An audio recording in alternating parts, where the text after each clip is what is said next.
मी नायिकांची सोनाली आणि आपल्या नवीन व्हिडिओमध्ये तुमचं सगळ्यांचं मनापासून स्वागत करते. चला तर ॲक्च्युली मी तर आता तयार झालेले आहे की आपलं नाईट रुटीन शेअर करायला आणि आपलं काय किचन क्लीन करतो ना तर ते सांगायला. कारण ॲक्च्युली ना की खूप असे रेसिपीज झाले किंवा खूप असे ब्लॉग्स वगैरेही करते, बट मी अशी आहे की खूप कमी वेळ किचनमध्ये राहायचं. आणि सेकंड ते कसं आहे की आपला वेळसुद्धा वाचेल, छान हेल्दी चटपटीत जेवणसुद्धा आपलं होईल आणि नंतरनं छान वेल मॅनेज्ड असंही करता येईल आणि खूप कमी त्रासामध्ये, कमी पैशांमध्ये, खूप कमी वेळामध्ये जितकं करता येईल तितकं करणारे मी. सो विचार केला की चला आपलं नाईट रुटीनसुद्धा शेअर करू. तर मी कसे कोणत्या पद्धतीने 10 ते 15 मिनिट, मॅक्झिमम 20 मिनटामध्ये मी रात्रीचं किचन आवरून घेते. सो ते कसं तर तेही बघू. पटकन लगेच इथं मी हे पाण्याचा मोठा घागर म्हणू शकते, जग म्हणणार नाही आहे, कारण हे आमच्या वास्तुशांतीमध्ये माहेरखंड देतात. मग म्हटलं इथं पुण्यात आहे, सो एवढं मोठं काही देऊ नकोस बाई, म्हटलं मम्मीला छोटंच दे. सो त्यासाठी हे छोटंसंच घागर दिलेली आहे 3 लिटरचं, कारण एवढं मोठं घेऊन ठेवायचं कुठं हा आपल्याला प्रॉब्लेम आहे. त्यामुळे म्हटलं की बाबा मान असतो माहेरखंड द्यायचं, सो त्यासाठी म्हटलं की छोटाच दे म्हणून 3 लिटरचं दिलेले आहे. सो ते मी रोज रात्री भरून ठेवते. जरा हाताचा प्रॉब्लेम असल्यामुळं मला ते थोडंसं क्लीन करता आलेलं नाही आहे, बट उद्या आपल्याकडे ताई येतात तर त्यांना देऊ आपण ते स्वच्छ करायला. आणि हे नंतर ना आता तुम्ही लास्ट ब्लॉग बघितला असाल की आपण आवळा सिरप केलेला आहे. सो मग म्हटलं की चला आता एवढं पसारा पडलेला आहे, सो क्लीन करू आणि सोबतच आपलं नाईट रुटीनसुद्धा शेअर करू. तर माझ्याकडे उद्या सकाळी 9 वाजता ताई येतात. सो त्यांच्यासाठी मी भांडी सगळंच ठेवून देत असते, कारण सवय झालेली आहे आता. आणि काचेची भांडी असेल किंवा आपले कप बशी असतील आणि नंतर असे किरकोळ वगैरे चम्मच वगैरे किंवा पेला वगैरे जर काही असेल तर मी तिथल्या तिथं धुवून ठेवत असते. बट मोठ्या स्वयंपाकाचं किंवा जेवलेले वगैरे जे काही असतं ते मी मावशींना ठेवत असते. सो बाहेरही छान सगळं स्वच्छ क्लीन करूनच ठेवते. आणि आपली बाल्कनी पॅक आहे त्यामुळं काही प्रॉब्लेम नाही आहे. आणि त्यामध्ये थोडंसं पाणीही सोडून देते, म्हणजे उद्या आपल्याकडे जे ताई येतात त्यांना परत त्रास नको किंवा भांडी सुकायला नको म्हणून. बाहेर नळ आहे तर आता ह्याच्यामध्येच मी काय म्हणतात, तुम्ही काय म्हणता माहीत नाही, तर मी म्हणते त्या बुट्टीमध्ये पाणी भरून ठेवत असते. सो अशा पद्धतीने सगळं क्लीन तर करून घेते आणि नंतर मग म्हटलं की स्वच्छ जे काही आपल्याकडे भांडी आहेत ते धुवूनही घेते, म्हणजे सायमल्टेनियसली आपलं सगळ्याच गोष्टी होऊन जातात. आणि मी विरजनसुद्धा घालत असते रोज संध्याकाळी. सो दूधसुद्धा गरम करायला ठेवत असते ह्याच टायमिंगला. बट आज असं झालं की सकाळी दही थोडंसं कमी होतं, त्यामुळे मी पटकन दुपारीच विरजन लावले, म्हणजे जास्तच लावले जेणेकरून परत संध्याकाळी लावायला नको म्हणून. सो त्यामुळे तो आपला एक काम स्किप झालेला आहे आता. सो आपल्याकडं दही तयार आहे म्हणून म्हटलं की आता लावायला नको, उद्या सकाळी परत आपण ताजं लावू शकतो. ही एक तयारी झाली. डबे वगैरेही साहेब आपले आले होते, त्याच वेळेला त्यांचे डबे वगैरे मी सगळंच ऑलरेडी आधी धुवायला ठेवलेलं होता. सो ते सुद्धा आपल्याला काम थोडंसं हलकं झालेलं आहे आता. आणि साहेबांचं कॉलवर डिपेंड असतं जेवण वगैरे. स्वयंपाक लवकर आवरतं, मी लवकर जेवते, 6 ते 7च्या दरम्यान माझं जेवण होत असतं. तर त्यांच्या कॉलवर डिपेंड असतं, त्यामुळे ते कॉल झाल्यानंतर ते जेवतात. सो अशा पद्धतीने आमचं थोडंसं मागं पुढं जेवण होत असतं. कुणीतरी मला म्हटलेलं की तुम्ही एकत्र जेवत नाही का? म्हटलं नाही, कारण मला माझी तब्येत कमी करायची असेल तर 6 ते 7 ठीक आहे, आणि साहेबांचं कॉलमुळं त्यांना पॉसिबल नाही आहे 6 ते 7. सो अशा पद्धतीनं आमचं सध्याचं रुटीन तरी आहे. उद्या सकाळचं आपल्याला काम जर कमी करायचं असेल ना तर आत्ताचे आपल्या ते 10 ते 15 मिनटं तुम्ही वेस्ट करा. वेस्ट करण्यापेक्षा मी असं म्हणते की त्या गोष्टी आपल्याला खूप सकाळ जर जे धावपळ होत असतं ना तर ते धावपळ कमी होत असतं. हे सगळं भांडी वगैरे सगळं काढून ठेवणं किंवा आपल्याला जे उद्या भाजी करायची ते ऑलरेडी आपल्या डोक्यामध्ये फिट असतं, किंवा कुठली डाळ भिजत घालायची असेल तर ह्याही गोष्टी तुम्ही आदल्या दिवशी आपण ते नक्की करतच असतो. बट रेग्युलरली चेक करत जावा की बाबा ह्या गोष्टी आपल्याला आज हे करायचं असेल तर आदल्या दिवशी आपण काहीतरी डाळ वगैरे जर भिजत घालायचं असेल तर दुसऱ्या दिवशी आपण सकाळी पटकन आपण लवकर कामसुद्धा करू शकतो. आणि काही स्वच्छतेसाठी ना की थोडंसं काहीतरी महागडं वगैरे पण केमिकल वगैरेही यूज करतात किंवा स्प्रे बॉटल वगैरेही आलेले आहेत. सो सध्या मी खरंच सांगते मी काहीच यूज करत नाही आहे. जर मला खूप असं काहीतरी वाटलं तर गरम पाणी घेते, गरम पाण्यामध्ये थोडंसं मीठ टाका किंवा व्हिनेगर टाका, मस्त स्वच्छ होतं. आपलं ओटासुद्धा खरंच खूप स्वच्छ होतं, गरम पाणीनं जरी धुवून काढलं तरीही खूप छान स्वच्छ होऊन जातं. व्हिनेगर थोडंसं मीठ किंवा सोडाचा वापर जरी केला ना, त्याचं एक छान सोल्युशन जरी बनवलं ना तरीही खूप छान स्वच्छ होतं. चला तर सिंकचं किंवा आपलं हे बेसिनचं जे आहे ना सिंकचं मी आपण नेक्स्ट पार्टमध्ये एकदा आपण क्लिनिंगचं घेऊ. कारण सिंकसाठी ना की खरंच थोडेसे 4-5 टिप्स आहेत, तर ते ह्या व्हिडिओमध्ये घ्यायला नको, कारण ते आत्ताच घेतलं ना तर आपलं बाकीचं सगळंच राहून जाईल. आणि सिंकसाठी खरंच खूप चांगल्या आहेत त्या गोष्टी, आणि पटकन आपलं क्लीनसुद्धा होतं आणि स्वच्छसुद्धाही राहतं. सो आपण नेक्स्ट कधीतरी आपण आपल्या व्हिडिओमध्ये आपण सिंकबद्दल आपण बोलूच.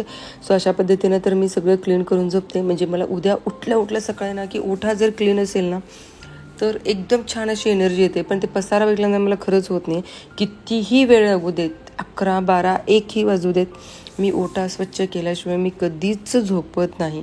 कारण मला माहीत नाही, ते एक हॅबिट म्हणण्यापेक्षा ना की गरज. बाकी ठीक आहे की आता श्रीषा पसारा वगैरे घरी करते, सगळ्या गोष्टी आहेत, कधी कधी तिला झोपायला खरंच आम्हाला खूप लेट होत असतं, बट तो नाईलाज आहे आम्हाला, तर त्याच्यामुळे त्यामध्ये वेळ होऊन जातं. पण किचनमध्ये नो एंट्री म्हणण्यापेक्षा एकदा सगळे जेवण करून गेले ना तर मग मी एकदम छान स्वच्छ केले ना एकदा, तर मग परत कुणीच येत नाहीत. पाण्याचं वगैरे भरून ठेवलेलं असतं, त्यामुळे किचनमध्ये कुणीच जात नाहीत. आणि सकाळी उठल्या मी बघते ना किचन स्वच्छ असेल तर पटकन स्वयंपाकसुद्धा माझं होतं, त्यामुळे वेळसुद्धा लागत नाही आहे. हाफ ॲन आवरमध्ये माझ्या सगळ्या गोष्टी होऊन जातात. मग कधी मावशी येतात त्यावेळेला बाकीचे भांडी वगैरे ही मी पटकन बाहेर ठेवून देते. सो अशा पद्धतीने तर माझं क्लिनिंग होत असतं. आणि ॲक्च्युली ना की माझं 8 दिवस आधीच प्लॅन ठरलेला असतो की सुट्टी कुठल्या दिवशी असते, तर ते बघत असते कॅलेंडरमध्ये. आणि भाजी कोणती करायची, म्हणजे जेणेकरून ती भाजी आपली रिपीट होणार नाही आहे, टेस्टसुद्धा आपल्याला चेंज होता येईल. म्हणजे जेणेकरून श्रीषा थोडंसं बाहेरचं कमी मागेल इतकंच मीही बघत असते, तिच्यासाठीही थोडंसं. तर ॲक्च्युली माझं थोडंसं हाताचा प्रॉब्लेम असल्यामुळं मी उचलू शकत नाही आहे. उचलू शकते बट तिथून इथंपर्यंत नको, कारण खरंच खूप जड असते, म्हणून अशी करते मी. सो आता परत भांडी वगैरे सगळंच मी पटापटा लावून घेते. तर हेही झालं ना परत मग बदाम भिजत घालते. जर काही डाळ किंवा आपल्याला जर साबुदाणा वगैरे खिचडी करायचं असेल तर तेही सगळ्याच गोष्टी करत असते. आणि रॅक पण मी असंच करते की जेणेकरून सगळं एकदम काढून घेते. पातेल्याच्या जागी पातेले, आपलं ताटवाटीच्या जागी ताटवाटी, ह्या सगळ्याही गोष्टी करत असते. आणि तुम्ही कोणत्या पद्धतीनं करताय तर खरंच मला नक्की कमेंट करून सांगा. आणि तुमच्याकडं पण काही मला छान टिप्स वगैरे मिळाल्या, अजून काहीतरी वेळ वाचू शकेल किंवा आपल्याला छान, फक्त वेळ वाचेल असं नाही आहे, जरी वेळ जास्त गेला तरीही चालेल, बट ॲक्च्युली ना की ती गोष्टी सार्थकी लागायला हवेत, म्हणजे जेणेकरून काही वाया वेस्ट जाणार नाही आहे.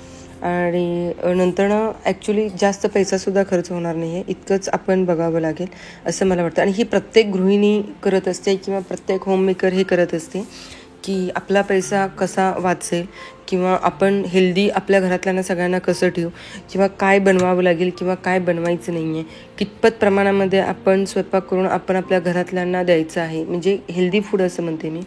सो हे प्रत्येक होममेकरला माहिती असतं, ती खूप छान पद्धतीनं हँडल करत असते.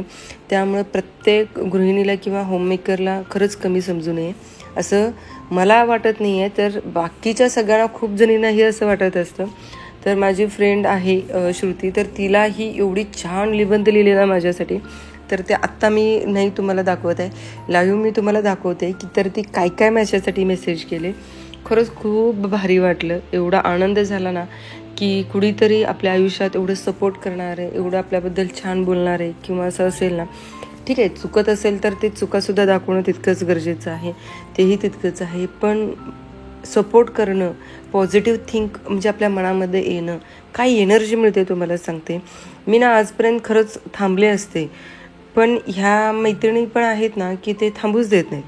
मी म्हणे खरंच खूप छान करतेस, नाही करते हे गोष्ट वेगळी, पण त्या खरंच पॉझिटिव्ह गोष्टी म्हणजे एवढ्या छान एन्व्हायरमेंट करत असतात ना, तर त्यामुळे मला अजून एनर्जी येत असते. सो प्रत्येकाचं नाईट रुटीन वेगळं असतं, आय नो, पण मी माझं फक्त शेअर केला की बाबा मी कोणत्या पद्धतीने वगैरे करत असते. सो अशा पद्धतीनं छान क्लीन झालेलं आहे. दूध थोडंसं गरम आहे, नंतर आपण संध्याकाळी रात्री थोड्या वेळानं आपण आतमध्ये ठेवू. आणि नंतर आपल्याला जे काही बदाम वगैरे भिजवायचं आहे तर तेही करून घेते. हे कामं मी मोस्टली संध्याकाळच्या वेळेला करत असते, तर आज संध्याकाळी थोडंसं वेळ नव्हता आपल्याला, त्यामुळे मग म्हटलं की हे सगळ्याच गोष्टी आपण रात्री करू. सो बाहेर गेलेले होते, यायला वेळ झालं, त्यामुळे हे थोडंसं आपलं काम थांबलं. मग म्हटलं की आपण हे आता रात्रीच करू, पण विसरायचं नाही आहे इतकंच लक्षात ठेवून घेतलेलं होतं आम्ही. सो त्यासाठी ह्या गोष्टी आपण करायचं आहे. आणि उद्या ॲक्च्युली श्रीषाच्या स्कूलमध्ये एक मीटिंग आहे, मीटिंगनंतर ना इंट्रॅक्शन डे आहे. सो त्यासाठी सकाळी सकाळी जरा धावपळ आहे. टिफिन वगैरे काही नसलं पण सकाळी लवकर आपल्याला जायचं आहे. सो त्यासाठी मग विचार केला की ह्या आठवड्यात एकदाही आपण शाबूची खिचडी बनवलेली नाही आहे आणि आपल्या साहेबांना खरंच खूप आवडतं. पोहेही आवडतात त्यांना, बट म्हटलं की आता पोहे एकदा बनवलेलं होतं आठवड्यामध्ये. सो म्हटलं की चला आपण आता त्यासाठी शाबू भिजत घालू आणि सकाळी ती कशी पटकनी होऊन जाते आणि वेळसुद्धा आपल्याला लागणार नाही आहे आणि नाश्ताही तयार होईल. आता सकाळच्या मीटिंगला मी लवकर जाईन कारण श्रीषा सुट्टी म्हटलं की लवकर उठायला बघत नाही आहे. सो त्यांचं त्यांनी वेळ घेऊन नंतर ते इंट्रॅक्शन डेला येतील. तोपर्यंत मी मीटिंग स्कूलचीच मीटिंग आहे सो ते मी अटेंड करेन. सो त्यासाठी तर ही सगळी तयारी करून ठेवलेली आहे. सो पटकन आवरते आताही आणि पटकन श्रीषाचा अभ्यास घेऊन तिलाही झोपायला लावायला हवं कारण मला उठायचं आहे लवकर. सो चला मग थांबू आता इथेच आणि तुम्हाला माझं रोजचं डेली नाईट क्लिनिंग रुटीन कसं वाटलं तर खरंच मला नक्की सांगा आणि अजून काही मी चेंज करावंसं वाटत असेल तरीही तुम्ही मला सांगा. तर सध्या तरी माझं अशा पद्धतीनं तर आपलं आहे. तर अजून बघू की माहीत नाही आहे पण आहे ठीक आहे असं मला तरी वाटतं. आणि तुमचे काही टिप्स अँड ट्रिक्स असतील तर तुम्ही मला नक्की सांगा. जरूर मला आवडेल ते माझ्यामध्ये छान असं स्वतः इम्प्रूव्ह करण्यासाठी. सो व्हिडिओ कसा वाटला तर नक्की कमेंट करून सांगा. And lots of love from नायकांची सोनाली. आणि नेक्स्ट ब्लॉगमध्ये आपण ना की श्रुतीने जे माझ्यासाठी निबंध लिहिले ना तर ते मी नक्की एकदा मी सांगते तुम्हाला.